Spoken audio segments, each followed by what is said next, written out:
Hello everyone! Welcome to LA Learning Video. My name is Happy and today we are going to learn about offering help. Nah, jadi teman-teman LA Lovers, hari ini kita akan belajar mengenai bagaimana caranya menawarkan bantuan kepada orang lain. So, offering help. So, let's start. Now, LA Lovers, kadang-kadang ketika kita sedang beraktivitas, kita melihat orang lain yang membutuhkan bantuan dari kita dan kita mau menawarkan bantuan kepada orang tersebut. Nah, how do you say that in English? So, basically, there are a lot of ways to say, to offer your help to other people. And today, I'm going to show you several expressions that you can use in that situation.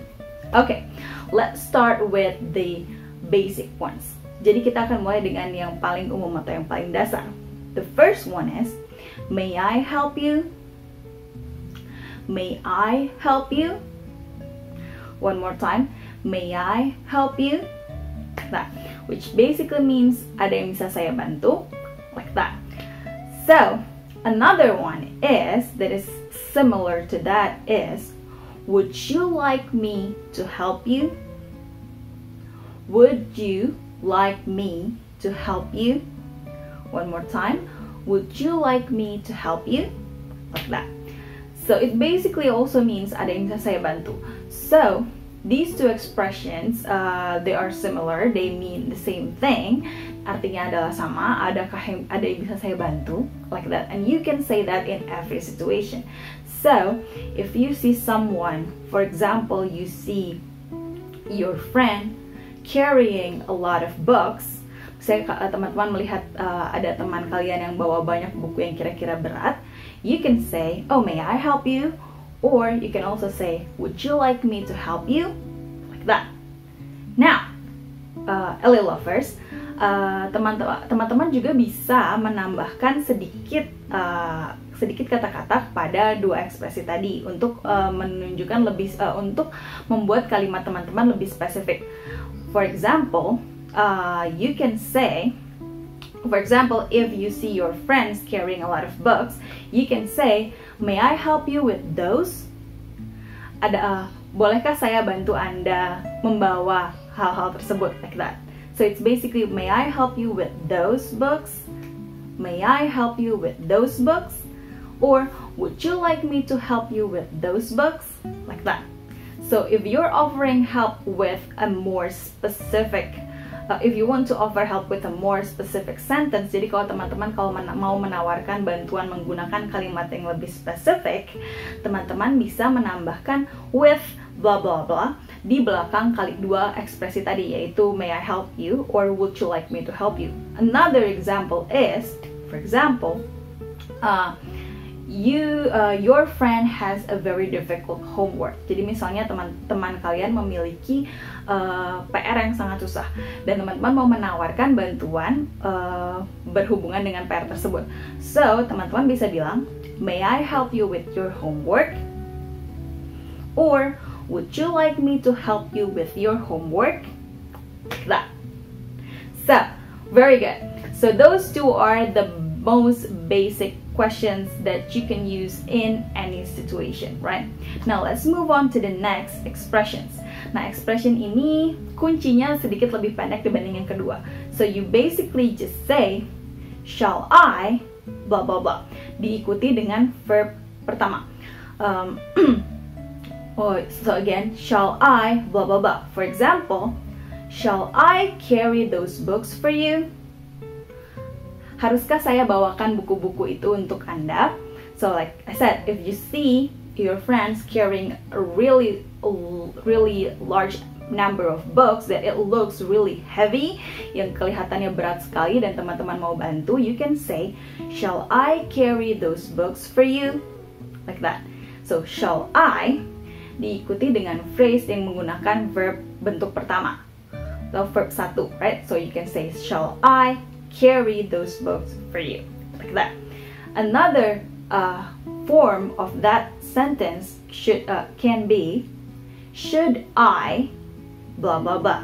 same followed by verb 1 atau verb 1. So, teman-teman bisa mengatakannya, should I carry those books for you? Like that. Should I carry those books for you? Those two sentences basically means the same. Shall I dan should I di sini sebenarnya artinya sama saja, hanya perbedaan dari expressionnya saja. So, again, you can follow those expressions with phrase using verb 1. Jadi teman-teman bisa menambahkan verb 1 pada kedua kalimat tersebut. So again, one more time. Shall I carry those books for you? Or should I carry those books for you? Like that. Another example is, contoh lain adalah misalnya teman-teman sedang ada di dalam ruangan dan teman-teman LA lovers melihat bahwa your mother atau orang tua teman-teman kegerahan di ruangan tersebut.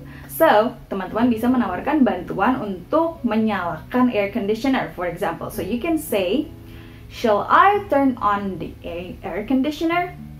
Shall I turn on the air conditioner? Like that. Or, should I turn on the air conditioner? Should I turn on the air conditioner? Okay, very good. So, those two are other expressions that you can use to offer your help. Now, if you pay attention, so kalau teman-teman lihat, beberapa ekspresi tadi yang saya sudah jelaskan atau sudah berikan contoh, there are like 4 expressions there. All of them are in the form of questions. Jadi keempat expression atau ungkapan tadi berbentuk pertanyaan, right? Karena teman-teman offering help, you can bentuknya itu adalah dalam bentuk pertanyaan. So, but also you can also offer your help in the form of sentence. Teman-teman juga bisa menawarkan or in form of statement, I mean. Jadi teman-teman juga bisa menawarkan bantuan teman-teman dalam bentuk statement atau kalimat berita yang bukan kalimat pertanyaan. So, how do you say that? You can say, I'd be glad to help you with blah blah blah. I'd be glad to help you with blah blah blah. One more time. I'd be glad to help you with blah blah blah. So, for example, again, if this is the example of the homework, misalnya teman-teman kalian punya teman yang punya homeworknya itu susah, or you have a sister with a very difficult homework, you can say, I'd be glad to help you with your homework. Dengan saya akan senang hati membantu Anda mengerjakan PR tersebut. Like that. I'd be glad to help you with your homework.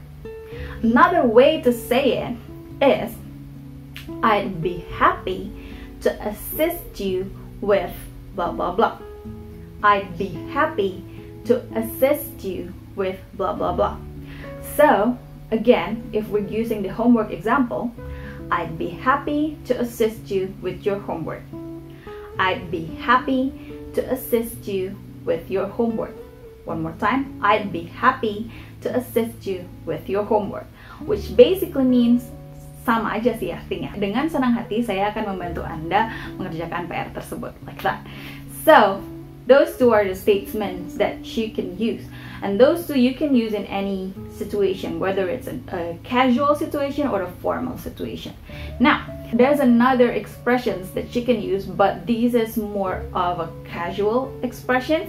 Jadi ada satu lagi ungkapan yang bisa teman-teman gunakan, tapi biasanya dalam situasi sehari-hari, bukan formal.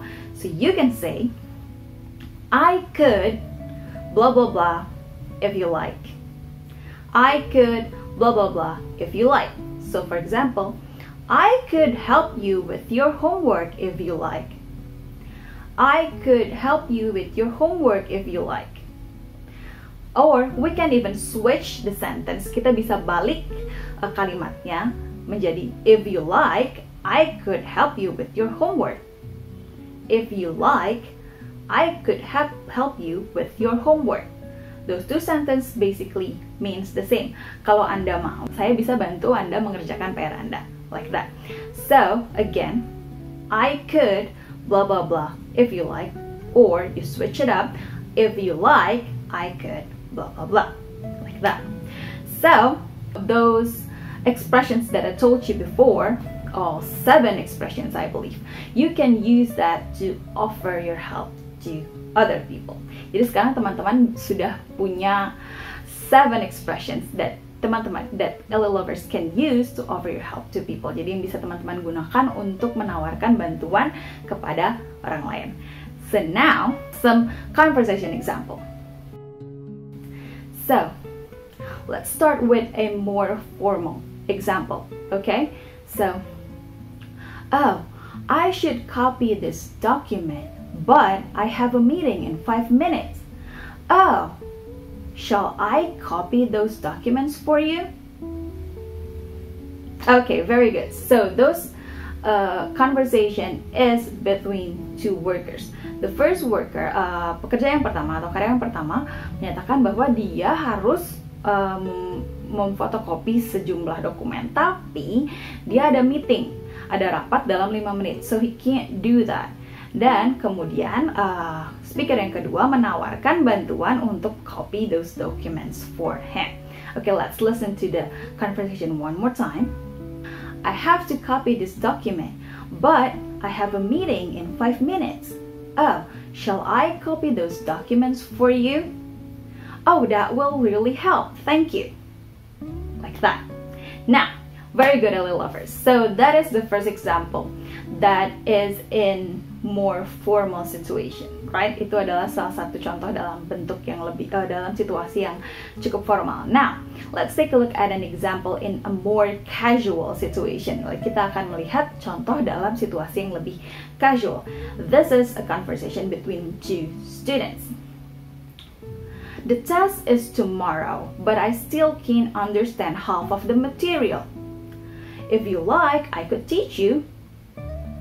Really? Thank you. Okay, so we just listened to conversation between 2 students. The first student basically bilang kalau ada tes besok, ada ujian, tapi dia masih belum mengerti sebagian dari materi yang akan diujikan. Kemudian student yang kedua menawarkan bantuan untuk mengajarkan student yang pertama. In that case, that student said, if you like, I could teach you. If you like, I could teach you. So, very good, LA lovers. So those 2 are the examples of offering help using several of the expressions that we learned before. Now, I think that is all for today's video. I'm pretty sure that now you can offer your help to people in English. So, remember, LA lovers, to always practice, and practice, because that's how you get better. And I'll see you in the next video with more English material. Bye-bye.